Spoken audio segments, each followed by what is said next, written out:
मुंबई में 1993 के सिलसिलेवार बम धमाके के मामले में मुख्य आरोपी अब्दुल करीम टुंडा को बीते रोज गुरुवार को अदालत की ओर से बरी कर दिया गया। बता दें, अजमेर की विशेष टाडा अदालत ने सबूतों के अभाव में ये फैसला लिया है। अदालत को फैसले के बाद शुक्रिया अदा करते हुए 80 साल के टुंडा ने जज का शुक्रिया अदा किया। टुंडा ने कहा, अल्लाह आपको आशीर्वाद दे, खुशहाल जीवन दे। बता दें, अब्दुल करीम टुंडा कोर्ट के इस फैसले के बाद मीडिया से भी रूबरू हुए। अब्दुल करीम टुंडा ने कहा, कोर्ट ने मुझे बरी कर दिया है। कोर्ट की बहुत मेहरबानी। सच्चाई छिप नहीं सकती बनावट के उसूलों से, खुशबू आ नहीं सकती कागज के फूलों से। बता दें, अब्दुल करीम टुंडा उत्तर प्रदेश के हापुड़ का रहने वाला है। वो पिलखुवा में बढ़ई का काम करता था। बताया जाता है, बम बनाते समय एक धमाके में उसने अपना एक हाथ खो दिया और तभी से उसको टुंडा उपनाम दिया गया। याद दिला दें, 6 दिसंबर 1993 को लखनऊ, कानपुर, हैदराबाद, सूरत और मुंबई की ट्रेनों में एक के बाद एक कई सिलसिलेवार बम धमाके हुए थे। इस धमाके में 2 लोग मारे गए थे जबकि 22 लोग घायल हुए थे। इस घटना के बाद आरोपी टुंडा को भारत नेपाल की सीमा के पास से उत्तराखंड के बनबसा से 2013 में गिरफ्तार किया गया था, जबकि इस मामले में 2 अन्य आरोपी रफान अहमद और हामिउद्दीन की गिरफ्तारी 1994 में ही हो चुकी थी। इस मामले में अब 21 साल बाद टुंडा को बरी किया गया है।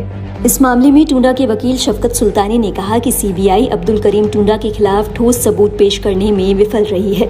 गौरतलब है, इस मामले में कोर्ट ने कहा कि टुंडा के खिलाफ सबूत नाकाफी है, इसलिए उन्हें बरी होने का हक है। कोर्ट ने अपने फैसले में कहा, अभियोजक ये स्पष्ट नहीं कर सका कि सैयद अब्दुल करीम टुंडा ने लंबी दूरी की ट्रेनों में विस्फोटों के लिए सामग्री उपलब्ध कराई हो, अपना प्रत्यक्ष या अप्रत्यक्ष सहयोग अन्य अभियुक्तों को दिया हो और इस अपराध की साजिश में शामिल रहा हो। टुंडा पर लगाए गए आरोप संदेह से परे साबित नहीं होते हैं, इसीलिए ये अभियुक्त संदेह के लाभ में आरोपों से दोष मुक्ति का हकदार है।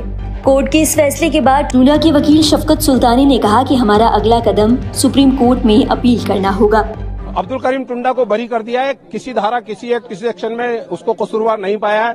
वो शुरू से उसकी तरफ से कहा जा रहा था वो निर्दोष है और वो निर्दोषता आज उसकी साबित हुई है। सीबीआई बार-बार बोल रही थी कि बम धमाकों के मास्टरमाइंड उन्होंने बम प्लान किया। सीबीआई अपनी किसी बात को न्यायालय में साबित नहीं कर सकी। अगर सीबीआई की बातों में दम होता, उसके पास तथ्य सबूत होते तो अदालत में साबित होते। सीबीआई ने अब्दुल करीम टुंडा के खिलाफ कोई डायरेक्ट एविडेंस न्यायालय में पेश नहीं की जिसका लाभ अब्दुल करीम टुंडा को मिला। कोर्ट ने बरी कर दिया। अब किस तरह का प्रोसेस आगे कराएगा उनका और कौन? अब इस प्रकरण से तो वो रिहा हो जाएंगे। 50,000 के व्यक्तिगत बॉन्ड और जमानत पेश करने के आदेश दिए हैं, तो वो पालना के अंदर हम करेंगे न्यायालय के आदेशों की पालना। तो अब यहाँ से जो है वो जहाँ भी उसके विरुद्ध प्रकरण है अब्दुल करीम टुंडा को वहाँ ले जाया जाएगा और वहाँ जो न्यायिक सुलूक होगा वो हो जाएगा। फैसले के बाद किस तरह की प्रतिक्रिया थी उनकी? हर मुलजिम जिस आदमी को आजीवन कारावास तक की सजा का वो हो और उसका फैसला हो तो आप समझ सकते हो जब वो बरी हो सकता है तो खुश हो गई। अब्दुल करीम टुंडा ने भी खुश होकर के हाथ जोड़ करके न्यायाधीश महोदय को धन्यवाद ज्ञापित किया, शुक्रिया कहा और उनसे कहा कि अल्लाह आपकी उम्र दराज करे। आपको हंगामा टाइम्स की तमाम खबरों को देखने के लिए हंगामा टाइम्स को सब्सक्राइब कर लीजिए और बेल आइकन दबा लीजिए। अगर आपको ये वीडियो अच्छा लगा हो तो लाइक बटन प्रेस कर अपनी प्रतिक्रिया हमारे कमेंट बॉक्स में देना मत भूलें।